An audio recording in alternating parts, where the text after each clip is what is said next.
इस वक्त वज़ीर इत्तलात मरियम औरंगज़ेब प्रेस कॉन्फ्रेंस करें, आपको बराह रास्त ले चलते हैं। तोड़ा गया, उनको जिस तरह जलाया गया और जिस किस्म की तबाही जिना हाउस के अंदर, जो कि कायदे आज़म मोहम्मद अली जिना का घर था,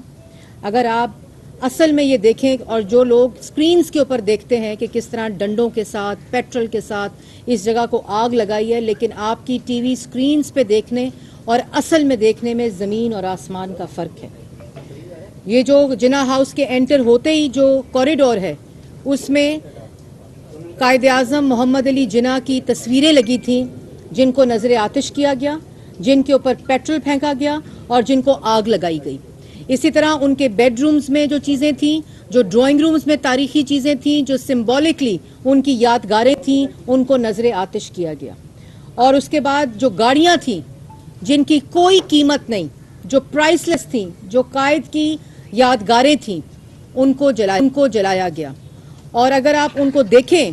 तो खाली जलाया नहीं गया, बल्कि उस बेदर्दी के साथ तबाही मचाई गई कि जिसकी मिसाल पाकिस्तान की तारीख में नहीं मिलती। और इस जलाने की जितनी निशानियां यहाँ मौजूद हैं, उनको देखने के बाद ये यकीन हो जाता है कि जिस शख्स ने इस 9 मई को प्लान किया, इसको मास्टरमाइंड किया, इसको एग्जीक्यूट किया, इसको मॉनिटर किया, वो मुहिब्बुल वतन नहीं हो सकता, वो सिर्फ मुल्क दुश्मन हो सकता है।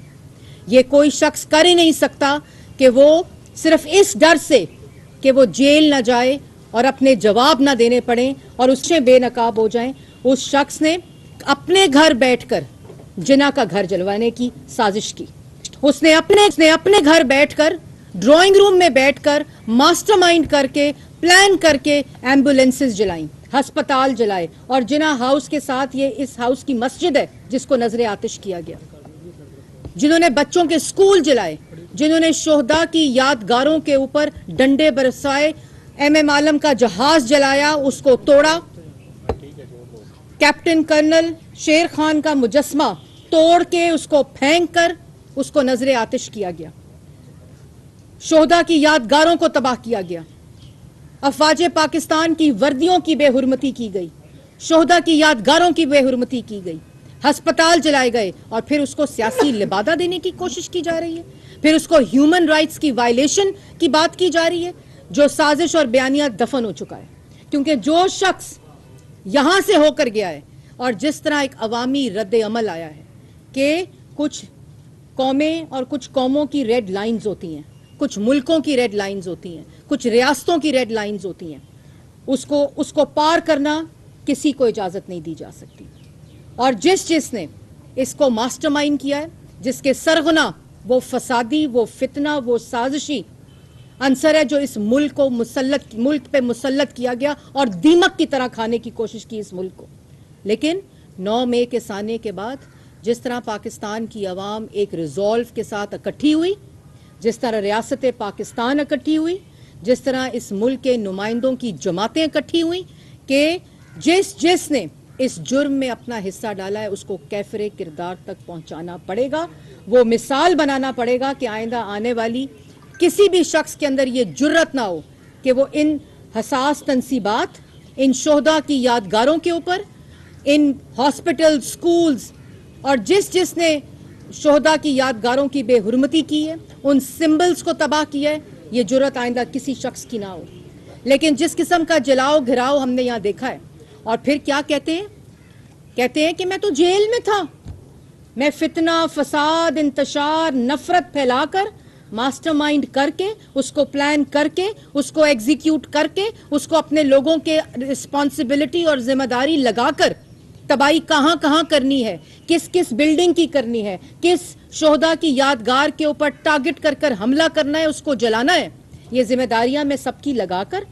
तो मुझे तो कुछ पता नहीं कि क्या हुआ। और उसके बाद कहता है वो कारकुन जो आज बच्चे इस नफरत की आग में इसने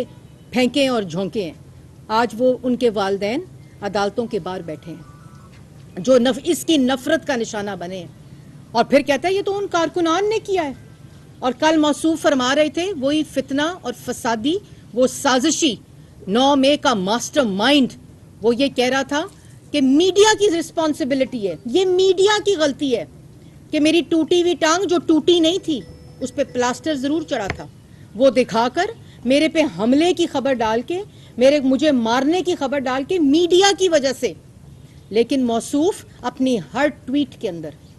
اے آئی آرٹیفیشل انٹیلیجنس کی بنی ہوئی خواتین کی تصویریں لگا کر یہ اشتعال انگیزی کرتے رہے. اور اس اشتعال انگیزی کے پیچھے ذہن سازی تھی، وہ منصوبہ بندی تھی جو زمان پاک میں بیٹھ کر بنائی گئی،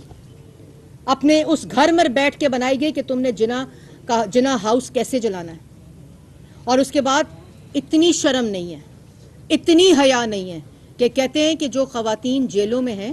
ان کو تشدد کا نشانہ بنایا گیا ہے، ان کے ساتھ زیادتی کی گئی ہے، ان کے ریپس کیے گئے ہیں. اس شخص کو اتنی شرم نہیں ہے کہ جب کسی خاتون کے بارے میں اس قسم کی جھوٹی بات کی جاتی ہے تو ان کی فیملیز کے اوپر کیا گزرتی ہے، ان کے رشتہ داروں کے اوپر کیا گزرتی ہے، ان کی بیٹیوں کے اوپر کیا گزرتی ہے. جو شخص کہتا تھا کہ عورتوں کے کپڑے جو ہیں وہ انوائٹ کرتے ہیں کہ ان کی ہراسمنٹ ہو،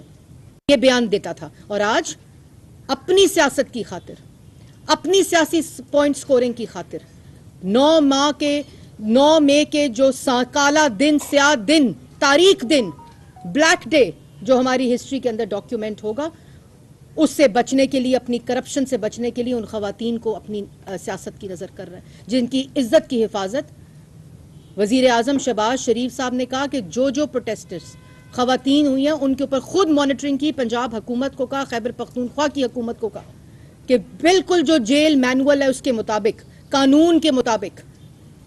ان کا وہاں انویسٹیگیشن ہو اور ان کو وہاں رکھا جائے. اور یہ شخص اپنی سیاست کی خاطر شہداء کی یادگاروں کی بے حرمتی کرتا ہے، خواتین کی بے حرمتی کرتا ہے، اور پھر نوجوانوں کو جن کو اس نفرت کی آگ میں اس نے جھونکا ہے